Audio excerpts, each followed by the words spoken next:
नमस्कार।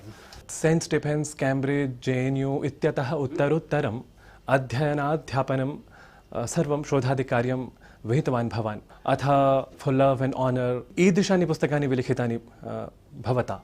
तर्हि एतावान् वर्तते विविधः परिवेशः भावत्कः। तर्हि किं ज्ञानविज्ञानागारं संस्कृतं प्रत्यपि भवान् रुचिम् आधत्ते? धन्यवाद। मैं संस्कृत मेरी इतनी अच्छी नहीं है तो मैं हिंदी में ही बात करूँगा।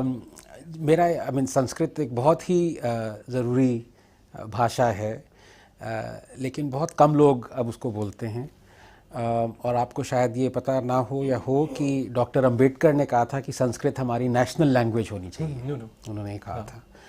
और जहाँ तक वैज्ञानिक की तरह से अगर मैं सोचूं तो कोई भाषा जो है एक स्पीशीज़ की तरह होती है।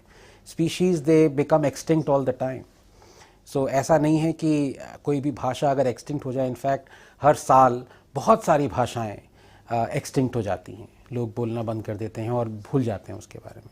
तो मुझे लगता है we must protect works before words और works more than the word. Sanskrit भाषा में जो कालिदास ने इतने सारे उनके लेख हैं और जो बहुत सारे लोगों ने किया है, तो इससे पहले कि लोग भाषा चली जाए हमारी कॉन्शियसनेस से, हमें जो उस भाषा में लिखा गया है वो पॉपुलराइज करना चाहिए। भवदीय बाल्यकाले परिवेशः अपि तत्र वैविध्यम् आधत्ते।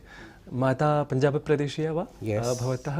अथ पिता तमिलप्रदेशीयः। तर्हि एतयोः संयोगेन अपि संस्कृतं प्रति अथवा भारतीयं संस्कृतिं प्रति दत्तावधानः अधिकः? एक्चुअली मेरी जो माताजी थी वो बिकॉज वो दिल्ली से हैं, पंजाबी हैं, तो नॉर्थ में अगर आप देखें तो लोग ज़्यादा भाषा नहीं जानते हैं। इसमें नॉर्थ के लोग मुझसे नाराज़ ना हो, बट ये सच है, मैं अपनी घर की भी बात बता रहा हूँ। इंग्लिश, हिंदी, कभी पंजाबी। लेकिन जो साउथ से होते हैं, जैसे मेरे पिताजी थे, तो उनको 7 या 8 भाषाएं पता थी। संस्कृत भी आती थी उनको, बिकॉज साउथ की बहुत सारी भाषाओं में बहुत ज़्यादा संस्कृत होती है। मलयालम में, तमिल में, कन्नड़ा में बहुत सारी।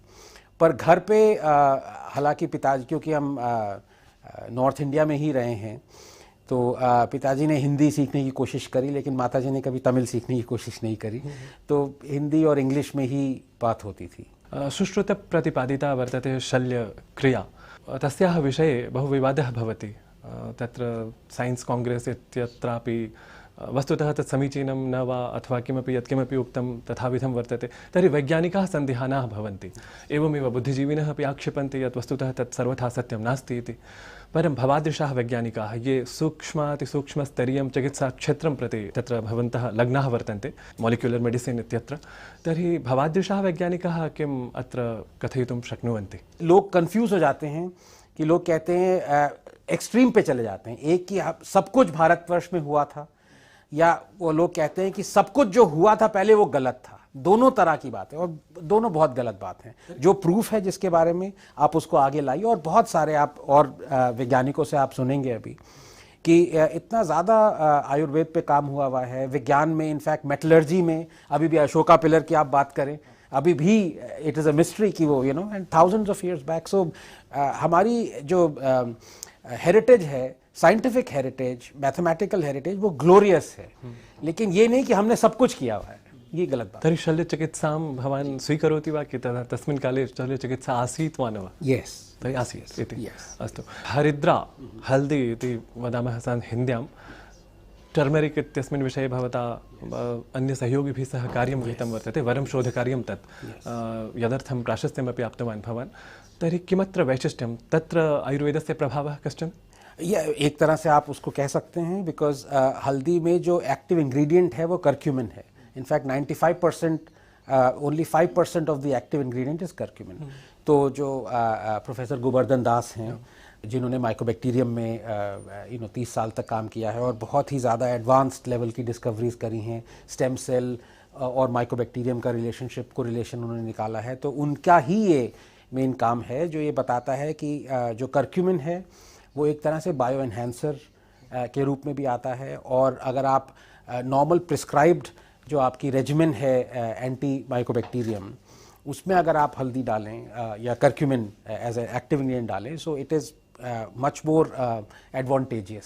प्रयोगशालासु जीवक्चरकशुश्रुतादिभिः यत् प्रतिपादितं तद्दिशा किमपि आधुनिकं कार्यं शोधकार्यं यदि JNU इत्यत्र न स्यात् अथवा कुत्रचित् बहिस्थे देशे न स्यात् तदानीं मन्ये आयुर्वेदस्य तथा यथा भवता उक्तं यत् शताधिक तथा विधाः शालाः तत्र भवेयुः, परन्तु तथा न भवति यदा प्रयोगशालासु तासां ज्ञानसामग्रीणां यदि अत्र प्रयोगं न कुर्मः। ट्विटर पे एक मीम चलती है कि आपने जो कहा वो समझ में नहीं आया लेकिन अच्छा लगा सुन के। लेकिन मैं थोड़ा शायद समझ में आ गया है। ये विज्ञान जो है वो इंस्पिरेशन पे चलता है, वो आइडियाज़ पे चलता है, और मेरा ये मानना है कि कोई भी वैज्ञानिक को आप वैज्ञानिक नहीं कहेंगे अगर वो सिर्फ अपनी लैब में घुसा हुआ है और सिर्फ साइंस के बारे में सोच रहा है।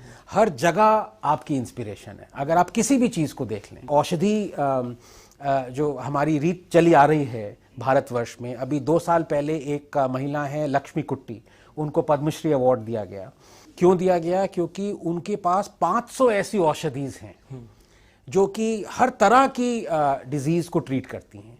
अब ये हमें ये सोचना चाहिए, अगर हमें थोड़ा सा ये क्षमता है, पर हम इस डायरेक्शन में सोचें कि हमें इस देश में कम से कम 100 लक्ष्मी कुट्टी आयुर्वेदिक इंस्टीट्यूट्स चाहिए। उन्होंने तो औषधि निकाल दी, उसमें एक्टिव इंग्रेडिएंट क्या है? अब वो प्रोफेसर गोवर्धन दास जैसे लोग हैं, डॉक्टर शैलजा सिंह जैसे लोग हैं, वो ये इसमें निकालें, क्योंकि दवाई, आयुर्वेदिक दवाई जिसमें 10 चीज़ें एक साथ काम कर रही हैं वो अपनी जगह है।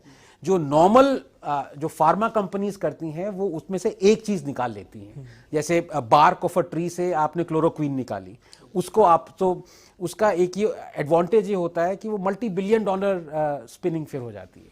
तो ये हमें आगे करना चाहिए, और इसमें हम ये 1950 और 60 के दशक में भारत नेचुरल प्रोडक्ट साइंस में नंबर 1 नंबर 2 पे था, वो हमने फिर वो खो दिया बीच में। ज्ञान विज्ञान वैभवं संस्कृतं वर्तते इति भवता पूर्वम् उक्तं यत् सर्वमत्र नास्ति, सर्वम् अत्रैव नास्ति, आधुनिकेपि सर्वं नास्ति। तर्हि ईदृशी समन्वयकरी बुद्धिः सर्वकृते स्यात्, सर्वेषां पार्श्वे स्यात्। तदर्थम् आधुनिकः यः युवा वर्तते सोऽपि प्रेरितः भवेत्। तदर्थं कीदृशं परामर्शादिकं भवद्भिः प्रदातुं शक्यते? हर सब्जेक्ट को पढ़ें, हर सब्जेक्ट से इंस्पिरेशन लें। अगर आप साइंटिस्ट हैं, विज्ञान में जाना चाहते हैं, तो आपको ये हर जगह से चलते भी आदमी, आप नेचर को देखें, आप विज्ञान में और जो लोगों ने करा है वो चीज़ देखें। पर ये ज़रूर याद रखें कि जो सबसे बेस्ट आइडियाज़ होते हैं वो हमेशा सिंपल होते हैं। आई थिंक आइंस्टाइन ने कहा था कि वो वही जीनियस आइडिया है जो कि आप 5 साल के बच्चे को समझा पाएँ।